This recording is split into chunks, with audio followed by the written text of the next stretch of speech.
Today, we are going to be doing the spoiler-filled version of Wonder Woman.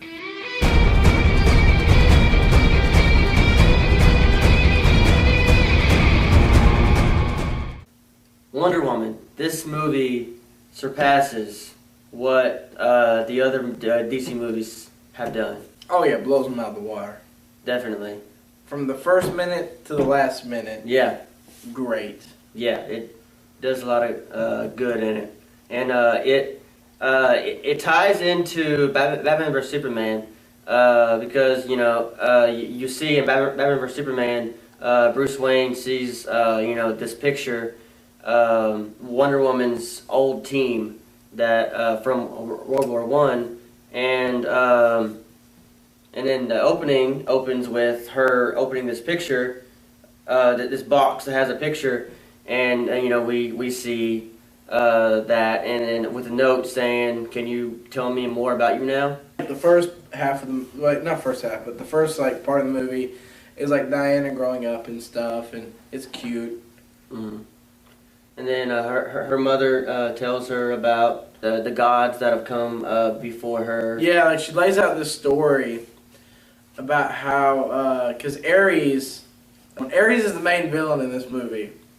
And at the beginning, he's talking about how Ares is like the evil guy, and how he like thirsts for war and like is hell bent on destruction and all that kind of stuff. And it's a story of how like he killed all the gods, but like Zeus and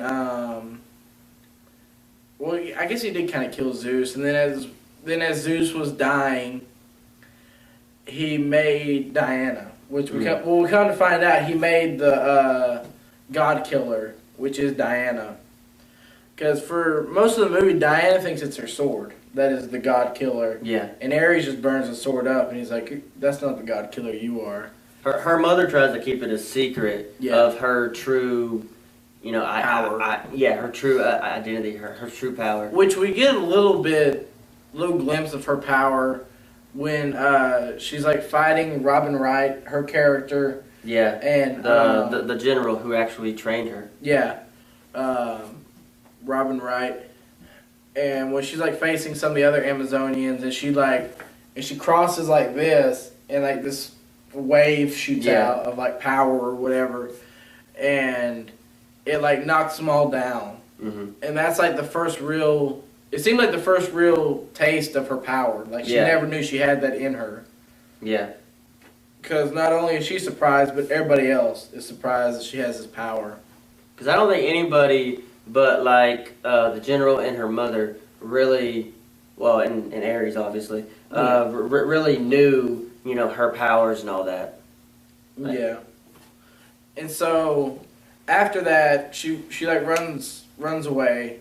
Well, she runs to like another part of the island. She can't run away. She's on an island. Duh. Yeah. Runs away from where she was at. Yeah, and Steve Trevor planes crash, and she swims out to save him because he's like drowning and stuff. Yeah. And so she saves him, and then she like pulls him to land, and like those German troops come in, and they land on the beach, and the awesome fight scene that happens. Yeah, awesome fight scene. Yeah, and Robin Wright's character dies. Unfortunately. Yeah, way too soon. Yeah. In that part. And it was kind of like an Uncle Ben moment. Because, like, she got shot by one of the soldiers. Because, the Amazonians, they fight with, like, spears and bow and arrows. Very primitive. And because they're gods, they don't have guns. Right. And, like, Diana is holding Robin Wright's character. And, like, I don't remember what she said, but it was kind of reminiscent of, like, Peter was holding, like, Uncle Ben in the first Spider-Man movie. Or in my mind it was. Mm. But I'm a sucker for that scene anyway. The general was told by Wonder Woman's mom to train her harder than anybody else. So that she's even better than the general, their greatest fighter. Her mother didn't agree with it, but she decides to go to the man's world, and that's the way that she views it, is man's world. With Steve and Trevor. Yeah, and against her mother's wishes, she decides to go. Yeah, and like so like they pull into London, and she's like, and she's asleep on the boat, and she wakes up, and Trevor's like, "Welcome to London." She's like, "Ugh, it's hideous," and he's like, "It's not for everybody." It's not for everybody, you know. And I love Steve's character because like he has this great sense of humor about everything, and he's just real and honest about everything. He was really the comedic relief of the movie. Yeah. Because if he wasn't there, this movie would just be very like Yeah. focused and straight, and they needed kind of like his character. And the audience nowadays, we've been kind of like spoiled to having humor in movies nowadays. So like we kind of nowadays have to have that humor in it to really, you know, make a movie enjoyable for us. But I really enjoyed the plot of this movie. Yeah, it was great. It and I'm glad they went back and did those reshoots of whatever they needed to do. You couldn't tell Yeah. what was reshot and what wasn't. Yeah. And to me, this was probably one of the best DC movies ever. And I know in our trailer review video we talked about how like DC really needed a hit. Yeah, and I think they did. Yeah, I this think was a they did. hit. The way we see her character change throughout the movie, because whenever she gets to Man's world, she doesn't really understand things, and she's very questioning of things, and you know Steve tries to fill her in when he can. Yeah, and she kind of has a child's perspective on war. Yeah, and because like there's one point in the movie where she busts into like a meeting. And she's like, what are you guys doing? Why are you sitting here? Generals are supposed to fight on the field with their soldiers. Yeah. And she like calls them cowards and was like, you know, I can't believe you're not doing anything to help these people. And I was like, dang, that's pretty legit. Because I was thinking of like in history, like Julius Caesar, Eisenhower, all these great generals and leaders that we still talk about today led their men into battle. Yeah. They were not afraid. Yeah. But it seems like these generals and a lot of generals now are like real safe to be behind like lines like way like in different countries at times making orders, and they're not on the field and understanding what's going on. And I was like, oh, that's an interesting kind of take on that. Yeah. And you know her perspective is very new. So like, you know, Steve tries to explain things to her like this is the way it is. Like I know that you don't like it, but this is the way it is. And like she sees the world as, you know, being evil, and like, you know, she feels betrayed. Like even by Steve, you know, she feels like she's being betrayed by him. And she brings that up at one point. Yeah. Because she's like, Ares is not only in control of them, but he's also in control of you. Yeah. Which I was like, that was a powerful scene. Like, I don't know if it was intentionally, it probably was. But like, when she said that, like, you could see it on his face. And like, on probably a lot of people's faces in the movie, like, dang, like, she's right. How she's just so, like ready to fight and to help and to, get others out of like tyranny and like out of trouble or whatever, and these other guys like, hey, we have to wait for orders, we have to like, you know, all this kind of stuff, we can't just like run in and do that. And we see that like that's her mentality, that she's just gonna run in when she like jumps over the trenches and it's her alone and she's just like dodging bullets and you know all that kind of stuff. Yeah, Steve is trying to calm her down, like, hey, you know, we can't save everybody, you know. We just have to sit back. I mean, this is no man's land. I mean, there's nothing you can do. And then she's like, if no one's going to do this, then I'm going to do this. Yeah. And she stands up and, you know, gets her shield out and, you know, starts, you know, blocking and all this. She kills people. Yeah. I thought that was like a unique thing, because normally like Batman and Superman, all them, like, you know, they're normally known for like characters that don't kill people. You know, they may knock them out or hurt them, but they don't like physically kill them. Yeah. like I feel like a lot of people she probably knocked out or whatever, but a couple of them she sliced with a sword, and then when she brought that bell tower down, that Yeah. dude was dead.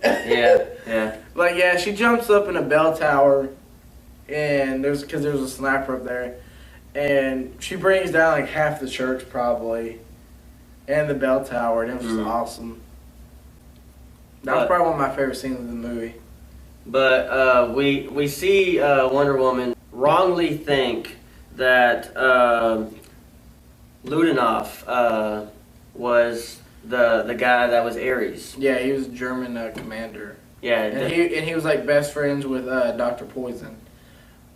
she figures out in her mind, you know, that maybe, you know, the German general. I mean, maybe he is Ares, and she ends up killing the general. You know, thinking that she killed Ares, and then after he's dead, she looks over and sees people still preparing to fight, and he's like, I thought this was gonna end it. I don't understand. Which, I gotta admit, they did a really good like bait and switch.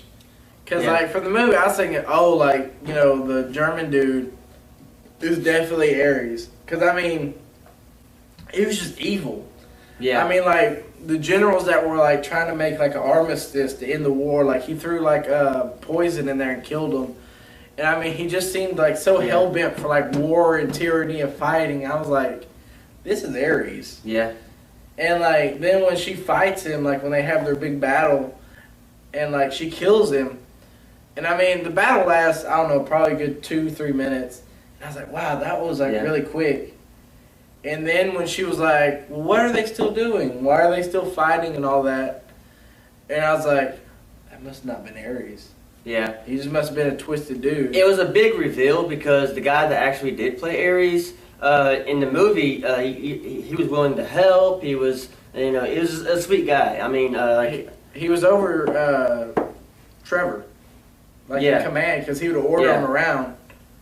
So he was on the good guys' side. He pretended to be on the good guys' side. Yeah, he was trying to help him out and say, hey, I found out about your plan. You know, here's what you can do. You know, he was willing to help, and you know, he seemed like he was being helpful.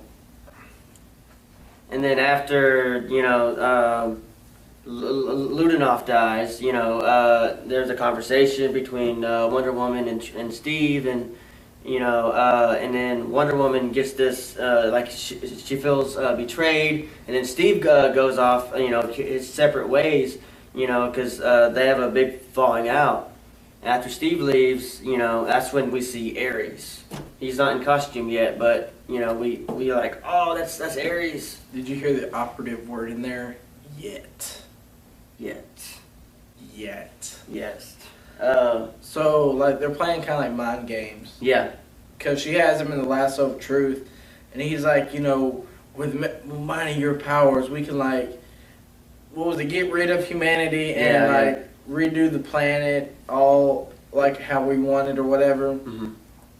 It kind of reminded me of like Ego and Peter from Guardians of the Galaxy. How Ego had this thing where he just wanted to wipe out all of humanity and remake all the planets and stuff to like kind of like him. So it kind of made me think about that a little bit. But yeah, so like it seems like for a minute she almost gives in. To it, and she's like, "Oh wow, this is like amazing." And then like she snaps out and she's like, I can't go for that." Yeah. And so that's when they start having their epic fight. Steve and Wonder Woman end up making up at some point before their big fight, and there was a big explosion that happened, you know, during like a little mini fight. We don't really know what Steve is saying because her ears are ringing, but we see that. You know, Steve gives the watch to Wonder Woman, but we don't really know what's being said.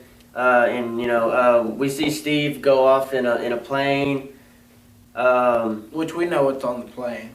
Yeah. Because while Ares and Wonder Woman are fighting, Steve has like these 3 dudes with him. Chief, like an Indian or Turkish looking dude. Yeah. And An Irish Irishman. dude? Yeah, I was gonna say he's Irish. Irishman. And they're kind of like her backup, like Yeah. her posse, I guess. Mhm. And so they see all the bombs of this chemical that Dr. Poison came up on this plane, and the Indian sneaks in and sees that they're gonna go bomb London and pretty much destroy London. So Trevor decides that he's going to sacrifice himself, Mhm. and that's when he gives Wonder Woman his watch and all that kind of stuff. Yeah. And he goes and jumps on the plane, knocks 2 guys out, and takes control. And then he flies straight up and Yeah. shoots the gas because it's hydrogen based, so it's flammable. Yeah. And it's pretty much a big explosion. Yeah.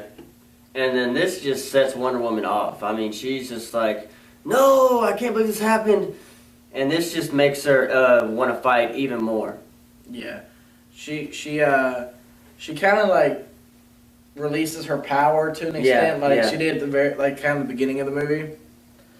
And she just and all these German soldiers are coming after the 3 remaining dudes in her group. Yeah. And she just goes through and she just annihilates them. Yeah. And she starts to feel at this point that man is evil, and Ares is talking to her like, hey,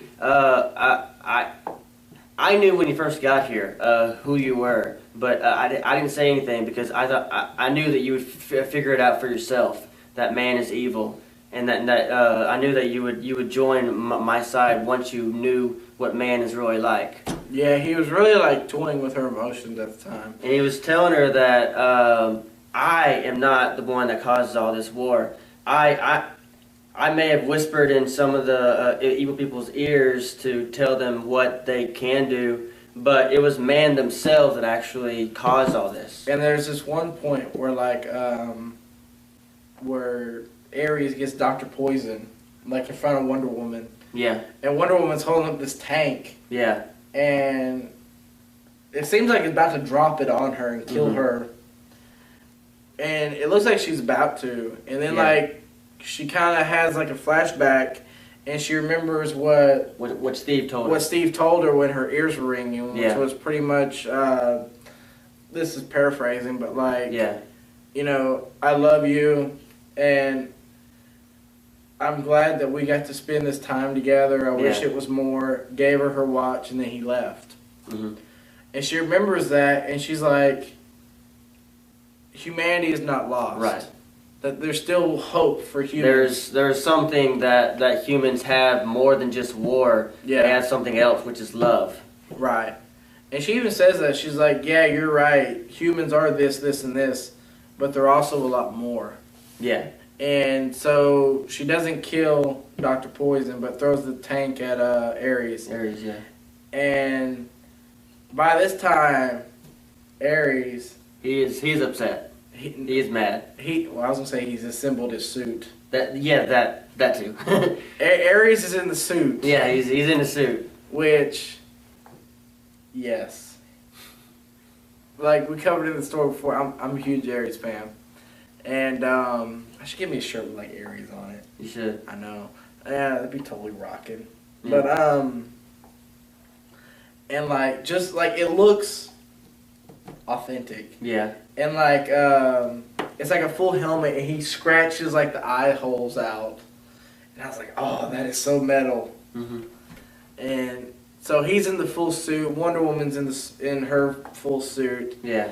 And they're just fighting, and I mean it's awesome. Mm-hmm. And after she throws the tank, and they keep fighting a little bit, and she fully sees the fullness of her power. Yeah. She starts just beating him. Yeah. And knocks his helmet off, and she just starts pounding him. Yeah. And then Ares throws this lightning bolt or something from the sky at her. It's like Zeus's power. Yeah, basically. And she's able to catch it with her Gauntlets. her gauntlet, her bracelet thing. And is able to get up in the sky and then throw it back at him, and that destroys him. Puts a hole right through him. Yeah, put the hole right through him. And he pretty much explodes, and then you see behind is this like this huge crater in the ground where like the power Yeah. exploded. It was awesome. You know, I love Ares, but he went out a cool way. I Yeah. gotta admit. Yeah. And like I was thinking, like I want that helmet, Yeah. like just that like prop helmet. Yeah. I was like that'd be dope. So after that, like you see like some of the German soldiers who like survived because it was like a big explosion when that happened, and like you see some of them like get themselves out of rubble, and her 3 dudes in the posse get out of the rubble, and they're just kind of like all like hugging and like congratulating themselves, and you see a couple of them like fall at the feet of like Wonder Woman because like it's like an outshot, Mm-hmm. and then it shows her back at like where she is in the beginning of the movie. Yeah. Yeah. Looking at the picture, and she puts it down, and she puts the watch in there. Yeah. And that's the end of the movie. And I think it was a good ending because it ended in a way that there could be it could just be a standalone movie because it kind of leads to you know what happens in today's events, but it also leads it up to where it could be a sequel. I think it's leading up to potentially Justice League, in a way. But I mean, it's very possible that. No, of course it leads up to Justice League, but I'm thinking like maybe after Justice League there could be a Wonder Woman 2. Yeah. But man, this movie was great. It's worth seeing. Definitely. Yeah. I mean, I like a lot of comic book movies, and this is probably my top 10 in my top 10 favorite comic book movies. Yeah, they did a good job. And there's a lot of them. There's a lot of comic book movies. Yeah, And this is probably, I'd say, top 7. yeah. And I went into this not really being very optimistic. I meant like in the past when it first came out. Gal Gadot does a good job in this movie. And I thought it was funny that like all the people in Theramosia has like Israeli voices. Yeah. Israeli accents. Yeah, everyone there, you know, got the same accent as her. You know, because she's the lead actress, so Yeah. it makes sense. But amazing. Definitely worth the $10 and some Yes. change. So we recommend you go see it, and we also recommend you like, comment, and subscribe to our channel. And follow us on Twitter at NV Channel. Thank you.